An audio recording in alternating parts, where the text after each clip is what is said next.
আসসালামু আলাইকুম। আশা করি সবাই ভালো আছেন। আলহামদুলিল্লাহ। আজকে তৈরি করব নোনা ইলিশ বড়া। আমি শুটকি রান্নার কিছু টিপস, কিভাবে রান্না করলে শুটকিটা স্বাস্থ্যসম্মত হয়, ইভেন শুটকির পুষ্টিমান, স্বাস্থ্যের উপকারিতা অপকারিতা, দুইটি বিষয়ের মধ্য থেকে অনেকগুলো টিপস নিয়ে রান্নাটা শেষ করার চেষ্টা করব। ভিডিওটি না টেনে পুরোটা দেখার চেষ্টা করবেন। আমি এখানে কয়েক পিস নোনা ইলিশ নিয়েছি। এই শুটকিটা আমি 30 মিনিট নর্মাল পানিতে ভিজিয়ে রাখবো। এখানে নিয়েছি কিছু লাউয়ের পাতা, এগুলো আমি ধুয়ে নিচ্ছি। যেসব মানুষ অধিক পরিশ্রম করেন তারা শুটকি মাছ খাওয়া খুবই ভালো। শুটকি মাছে রয়েছে উচ্চ মাত্রার আমিষ, ক্যালসিয়াম এবং এনার্জি। শুটকি সূর্যের আলোতে শুকায় বলে এতে পর্যাপ্ত ভিটামিন ডি থাকে। বর্তমান বাংলাদেশের 80% মানুষ ভিটামিন ডি এর অভাবে ভুগছেন। আমি এই শুটকিগুলো আঁশ ফেলে 30 মিনিট ডুবো পানিতে ভিজিয়ে রেখেছি। এখন আমি শুটকিগুলো ভালো করে ওয়াশ করে নিব। বেশ কয়েকবার পানি চেঞ্জ করার পর এখন আমি হালকা কুসুম গরম পানি দিয়ে আরও 15 মিনিট ভিজিয়ে রাখবো। শুটকি প্রপার ওয়েতে রান্নার প্রসেসিংটা যদি না হয়, যেমন ভালো দিকটা আছে তেমনি খারাপ দিকটাও আছে। তাই শুটকিটা রান্নার আগে এইভাবে ভালো করে 30 মিনিট ভিজিয়ে রেখে কুসুম গরম পানি দিয়ে ওয়াশ করে নেবেন। তাহলে অনেকটা স্বাস্থ্য ঝুঁকি কমবে। শুটকিতে থাকা ভিটামিন ডি হাড়, দাঁত, নখের গঠন মজবুত করতে যথেষ্ট উপকারী। আর সামুদ্রিক মাছ হওয়ায় শরীরের জন্য উপকারী, খনিজ লবণে সমৃদ্ধ। এই শুটকি মাছ নিয়মিত খেলে আপনাকে পরিমিত খেতে হবে, বেশি খাওয়া ঠিক হবে না। শুটকিতে থাকা উচ্চ মাত্রার প্রোটিন লিভার, কিডনি, পিত্তথলি জন্য ক্ষতিকারক। আমি এখানে সব ইনগ্রেডিয়েন্টস নিয়ে নিলাম। শুটকিগুলো ছোট পিস করে নিয়েছি, পেঁয়াজ নিয়েছি, কাঁচামরিচ নিয়েছি, লাউ পাতা ধুয়ে নিয়েছি, ধনিয়া পাতা কুচিয়ে নিয়েছি। এখন আমি শুটকিতে পেঁয়াজটা অ্যাড করব। পেঁয়াজটা একটু হাত দিয়ে কসলায় ভেঙে দিচ্ছি। আমি এখানে বাটা পেঁয়াজটা ব্যবহার করিনি। বাটা পেঁয়াজ ব্যবহার করলে দেখা যাবে জলীয় অংশটা একটু বেশি হয়ে যাবে। তাই পেঁয়াজটাকে এভাবে কসলায় একটু ভেঙে দিলে পেঁয়াজটা একটু সফট হবে। এখন অ্যাড করলাম কাঁচামরিচ। এখন অ্যাড করব রসুন বাটা 2 চামচ পরিমাণ। নোনা ইলিশ বলে কথা, লবণ না দিলেও চলে, বাট মশলার কনসেন্টটা ঠিক থাকার জন্য সামান্য পরিমাণ লবণ অ্যাড করলাম। হাফ চামচ হলুদের গুঁড়ো, কাঁচা মরিচ অ্যাড করেছি, বাট হাফ চামচ মরিচের গুঁড়ো অ্যাড করব। শুটকি বলে কথা, একটু ঝাল না হলে ভালো লাগবে না। এখন অ্যাড করব 2 চামচ পরিমাণ জিরে গুঁড়ো, কুচানো ধনেপাতা। শুটকির উৎকণ্ঠা গন্ধ কমানোর জন্য ধনেপাতাটা খুবই প্রয়োজনীয় শুটকি রান্নায়। এখন অ্যাড করব 2 চামচ পরিমাণ সরষের তেল। এখন আমি সব মশলাগুলা শুটকির সাথে ভালো করে ম্যাশ করে নিব। মেশানোর কনসেন্টটা যদি ভালো হয়, শুটকির টেস্টটা খুবই ভালো হয়। আমার ম্যাশ করা হয়ে গেল।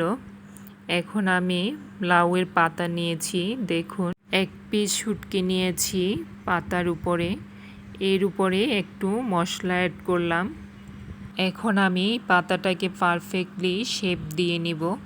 শেপটা যদি ঠিকভাবে না হয় তাহলে দেখা যাবে ফ্রাই করার সময় খুলে যেতে পারে, সব মশলা শুটকি বের হয়ে যেতে পারে। শেপটা একটু ভালো করে খেয়াল করে দেখে নেবেন। বাট আমি জানি আপনারা আমার থেকে ভালো জানেন, তাও আমার সামান্য এক্সপেরিয়েন্স আপনাদের সাথে শেয়ার করলাম, যদি কোনো উপকারে লাগে। সেমভাবে আমি সব বড়াগুলা সেট করে নিব। শুটকি মাছ সম্পর্কে আমাদের সঠিক ধারণা নেই বলে অনেকেই খেতে চাই না, বাট শুটকি মাছে উচ্চ মাত্রার প্রোটিন, অ্যান্টিঅক্সিডেন্ট, পটাশিয়াম, ফসফরাস, দেহের প্রয়োজনীয় 40টিরও বেশি নিউট্রিশন আছে। একটা বিষয় আমাদের খুবই জানা প্রয়োজন, শুটকি আমাদের যেমন প্রয়োজন তেমনি ক্ষতিকারক দিকও রয়েছে। শুটকি দীর্ঘদিন ভালো রাখার জন্য কিছু অসাধু ব্যবসায়ী ডিটি নামে একটি স্প্রে ব্যবহার করেন, যেটি শুটকি ভালো রাখলেও এই স্প্রে আমাদের শরীরের বিভিন্ন ধরনের অ্যালার্জি সৃষ্টি করে। তাই অবশ্যই শুটকি কেনার পূর্বে যাচাই বাছাই করে কিনবেন। ইভেন রান্নার প্রসেসিংটা প্রপার ওয়েতে করবেন।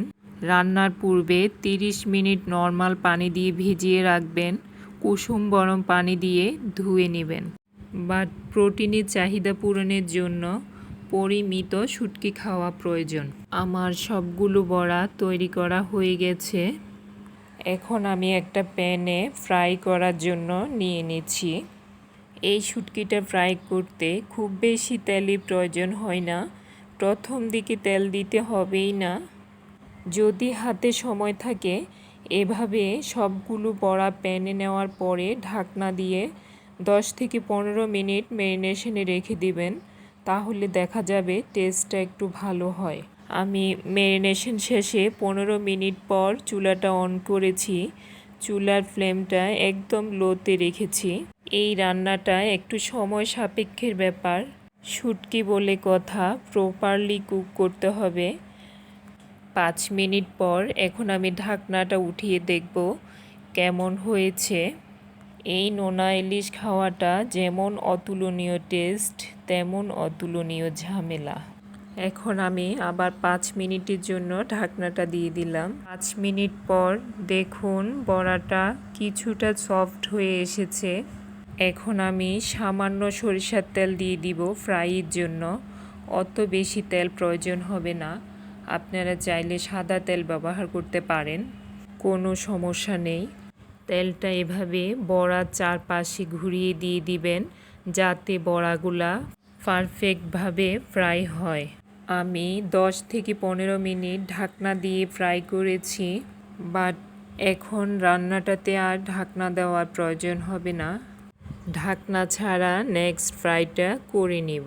ফ্রাই করার জন্য বড়াটা যখন প্যানে নিয়ে নেবেন, শেপের অংশটা নিচের দিকে দিবেন, তাহলে আর খোলার সম্ভাবনা থাকে না। ওভাবে নিচের দিকে থাকা অবস্থায় ওপাশ পুরোটাই ফ্রাই করে নেবেন। আমার বড়াগুলো এক পাশ ফ্রাই করা হয়ে গেছে। এখন আমি আরেক পাশ উল্টে দিব সব বড়াগুলা। দেখুন কি সুন্দর পারফেক্টলি ফ্রাই করা হয়েছে, স্মুথলি উল্টানো যাচ্ছে। বাট একটু কেয়ারলি উল্টাতে হবে, যদি খুলে যায় সব বের হয়ে যাবে। এইভাবে সবগুলো বড়া ওই পাশটা চেঞ্জ করে দিব। এখন এই পাশটাও সেমভাবে 10 মিনিট ফ্রাই করে নিব। 10 মিনিট পর আমার বড়াগুলা ফ্রাই করা হয়ে গেল। এখন আমি চুলাটা অফ করে দিয়েছি, বড়াটা প্লেটে উঠিয়ে নিয়েছি। দেখুন কতটা লোভনীয় হয়েছে, নোনা ইলিশ বলে কথা। That is amazing. ভিডিওটি এতক্ষণ দেখার জন্য ইউ আর মোস্ট ওয়েলকাম।